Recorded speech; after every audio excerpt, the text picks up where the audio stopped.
Myers MITच्या वतीने UPSC मध्ये निवड झालेल्या 37 विद्यार्थ्यांच्या सत्कार समारंभाचे आयोजन करण्यात आले होते।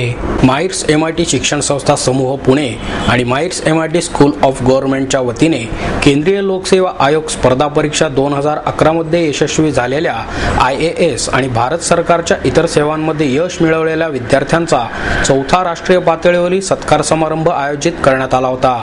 यावेळी अध्यक्ष म्हणून माजी प्रशासकीय अधिकारी आणि आंध्र प्रदेशचे विधानसभेचे आमदार डॉक्टर जयप्रकाश नारायण तर सकाळ मीडिया ग्रुपचे व्यवस्थापकीय संचालक अभिजित पवार हे प्रमुख अतिथी म्हणून उपस्थित होते।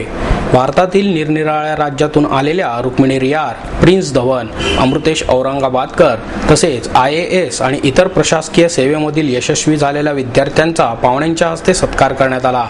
यावेळी रुक्मिणी रियार, प्रिन्स धवन, विश्व शांती केंद्र आळंदी, मायर्स MIT पुणेचे संस्थापक अध्यक्ष प्राध्यापक doctor Vishwanath Karad, MAEER's MIT school of गव्हर्नमेंटचे संस्थापक अधिष्ठाता प्राध्यापक राहुल कराड, मायर्स MIT शिक्षण संस्था समूहाचे कार्यकारी संचालक प्राध्यापक Mangesh Karad, MIT school of बिझनेसचे संचालक प्राध्यापक DP आपटे आणि डॉक्टर मिलिंद रास्ते हे उपस्थित होते।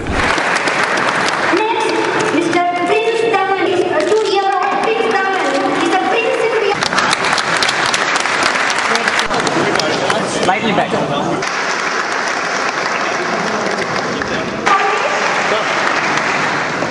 First in Maharashtra, topper in Maharashtra.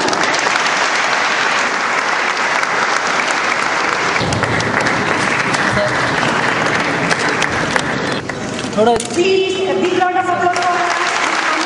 Upadhyay to come forward. Ms. Anish Kumar Upadhyay. Mr. Deepak Arjun Shinde. Mr. Deepak Arjun Shinde.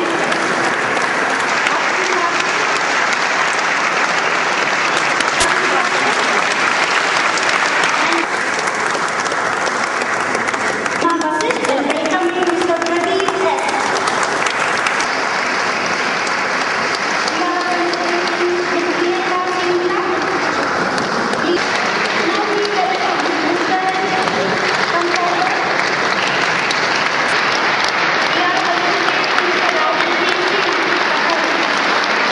आपल्या भाषणात बोलताना डॉक्टर जयप्रकाश नारायण म्हणाले, परीक्षेत मिळालेल्या यशाने हुरळून न जाता या यशाच्या माध्यमातून लोकांची सेवा करण्याची संधी आपणाला उपलब्ध झाली आहे। लोकांचा पैसा लोकांच्या विकासासाठीच वापरला जाईल याबाबत तुम्ही दक्ष राहिले पाहिजे। भारत देशाला केंद्रीय लोकसेवा आयोगाची दीर्घ परंपरा लाभली आहे, परंतु एकमेकांवर दोषारोप करण्यातच वेळ जात असल्याने प्रगतीचा वेग मंदावला आहे। कुठल्याच शासकीय कर्मचारी अधिकाऱ्यांचा एकमेकांवर विश्वास राहिलेला नाही। हे विश्वासाचे वातावरण आपण निर्माण केले पाहिजे। आपण ज्या विभागाचे अधिकारी म्हणून शासनाचे प्रतिनिधित्व करत असतो त्या मंत्रालयाच्या दबावाखाली न येता आपल्या प्रतिभेला, सतसत विवेक बुद्धीला स्मरून निर्णय घेणे आवश्यक आहे। कारण तुम्ही जनतेशी, भारतीय घटनेशी बांधील आहात हे वास्तव तुम्ही ओळखले पाहिजे। सर्वसामान्य जनतेची सेवा करण्याऐवजी आपण त्यास दुर्लक्षित करतो आणि राजकारणी लोकांनाच महत्त्व देतो। आपत्कालीन योजना न राबवता दूरदृष्टी ठेवून योजनांची आखणी करून आपल्या जातीचा किंवा आपल्या प्रदेशाचा विकास होईल असा संकुचित विचार न करता भारताचा विकास होईल असा व्यापक विचार करणे आवश्यक आहे, असेही त्यांनी नमूद केले। अभिजित पवार म्हणाले, राष्ट्रीय एकात्मतेची भावना रुजणे आवश्यक आहे।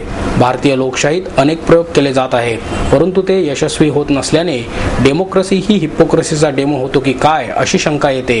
महात्मा गांधीच्या विचारांवर अंमल करण्याऐवजी आपण त्यांना केवळ पूजत आहोत। गरीब अधिक गरीब होत असून श्रीमंत अधिक श्रीमंत होत आहेत। ग्रामीण भागातील 70% जनतेला आजही केंद्रीय लोकसेवा आयोगाचे व्यासपीठ उपलब्ध होत नाही। 100 वर्षांपेक्षा पुढचा विचार करून धोरणांची आखणी आणि नियोजन करणे आवश्यक आहे, असेही त्यांनी सांगितले। यावेळी प्राध्यापक विश्वनाथ कराड यांनी स्वागतपर भाषण केले, तर प्राध्यापक राहुल कराड यांनी प्रास्ताविक केले।